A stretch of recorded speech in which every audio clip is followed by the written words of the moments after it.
Hello दोस्तों, मेरा नाम है करण और आप देख रहे पौराणिक भारत। ये ऐसा चैनल है जहां मैं आपके लिए रामायण, महाभारत, पुराण, लोक कथाओं जैसी कहानियां लेकर आऊंगा जिनके बारे में ज्यादातर लोग नहीं जानते। हम जानते हैं कि महाभारत हिंदू पौराणिक कथाओं के सबसे महान ग्रंथों में से एक है, लेकिन यह अब तक लिखी गई सबसे लंबा ग्रंथ भी है, जिसमें लगभग 100,000 श्लोक हैं।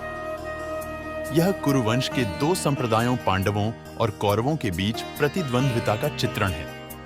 लेकिन यह लड़ाई क्यों होनी पड़ी?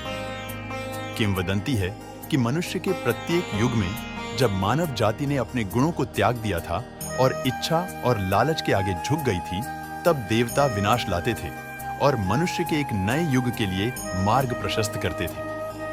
महाभारत द्वापर युग के अंत और कलयुग की शुरुआत का प्रतीक है। लेकिन इस महाकाव्य का एक पहलू लंबे समय से चर्चा में है, और वह है, क्या द्रौपदी गुप्त रूप से कर्ण से प्यार करती थी? जैसा कि हम सभी जानते हैं कि द्रौपदी पांडवों और कर्ण की पत्नी थी, वह शत्रुवंश से थी, क्योंकि वह मूल रूप से दुर्योधन का दाहिना हाथ था। द्रौपदी ने कभी भी सामान्य महिला का जीवन नहीं जिया। सबसे पहले वह राजा द्रुपद के लिए आग से पैदा हुई एक अवांछित राजकुमारी थी।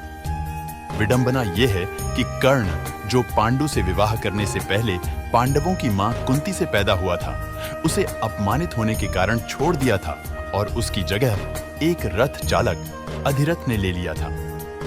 कर्ण की कहानी सुनकर द्रौपदी को उसके प्रति सहानुभूति महसूस हुई और इस तथ्य के कारण वह उससे बंध गई कि वे दोनों अपने जन्म के समय अवांछित थे। फिर उसके स्वयंवर का दुर्भाग्यपूर्ण दिन आया, जहां कर्ण और अर्जुन दोनों उसे जीतने के लिए आए। उसका दिल कर्ण पर अटका हुआ था, लेकिन राजा चाहते थे कि वह अर्जुन को चुने। इसलिए जब कार्य पूरा करने की बारी कर्ण की आई, तो द्रौपदी ने उसकी नीच जाति के कारण उसे दूर कर दिया और अंततः उसे अर्जुन ने जीत लिया, जो भेष बदल कर आया था। जब द्रौपदी पांचों पांडवों के साथ कुंती से मिलने पहुंची, तो उन्होंने उसे बताया कि अर्जुन ने एक प्रतियोगिता में पुरस्कार जीता है, जिस पर कुंती कहती है, आपस में बांट लो।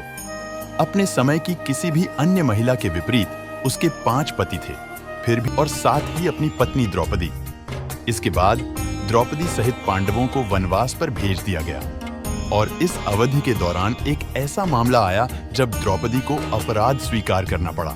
द्रौपदी ने एक फल तोड़ लिया था, जिसे एक ऋषि को अपना 12 साल का उपवास पूरा करने के बाद खाना चाहिए था, लेकिन वह इसे केवल तभी वापस रख सकती थी जब वह किसी भी रहस्य से रहित हो। इसलिए जब कोई विकल्प नहीं बचा, तो द्रौपदी ने अपने पतियों के सामने अपनी सच्ची भावनाएं प्रकट की कि वह गुप्त रूप से कर्ण से प्यार करती थी और यदि उसने उससे विवाह किया होता तो उसे जुआ नहीं खेलना पड़ता और सार्वजनिक रूप से अपमानित नहीं होना पड़ता।